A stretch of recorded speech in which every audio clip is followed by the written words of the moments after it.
this is not a willpower issue, right? This is changing your biology. You've eaten so many of those meals in your life that the smell of that food is spiking dopamine in your body, and that is driving you to actually buying it and not going home and actually cooking a whole food meal.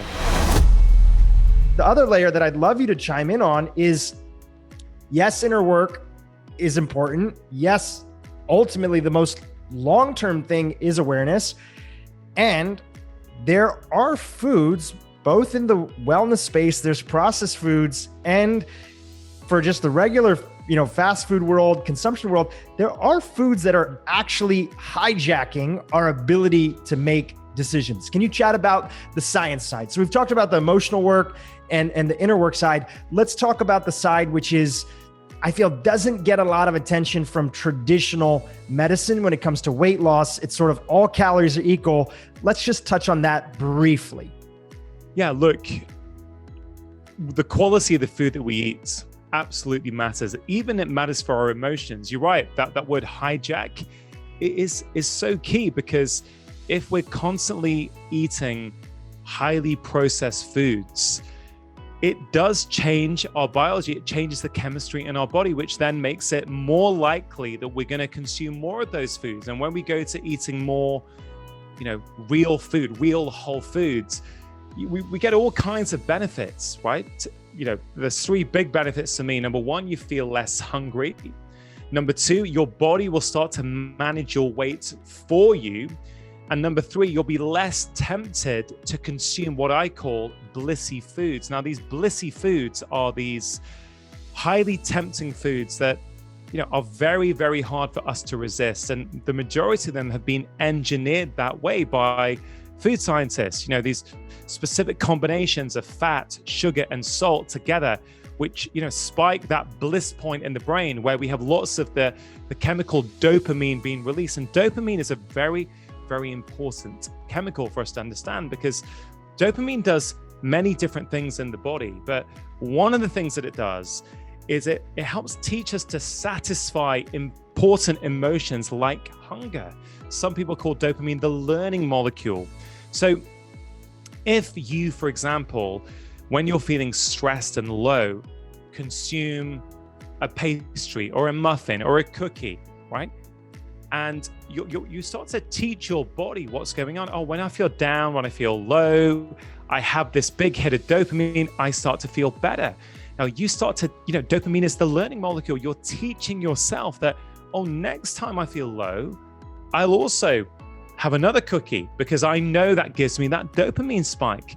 And the problem is with dopamine is that the more often you consume foods that spike dopamine, then your body starts to release dopamine in anticipation of eating those foods. Even just the smell of the food or the sight of that food, you start to release it because your brain is always trying to help you. And I think a lot of people, many of my patients, didn't quite realize that if they have had many years on a highly processed food diet, a lot of junk food, a lot of ready meals, you know what? It's going to be tricky. It is going to be tricky initially until you start to reprogram that system, which you can do. You absolutely can do once you start to consume more real whole foods. A patient has just come to mind, Dhru, who I think illustrates this quite nicely. She was, I can't remember what her exact job was, but she was an office worker. And she had been trying to lose weight and improve her health for a number of years. She tried all kinds of different things.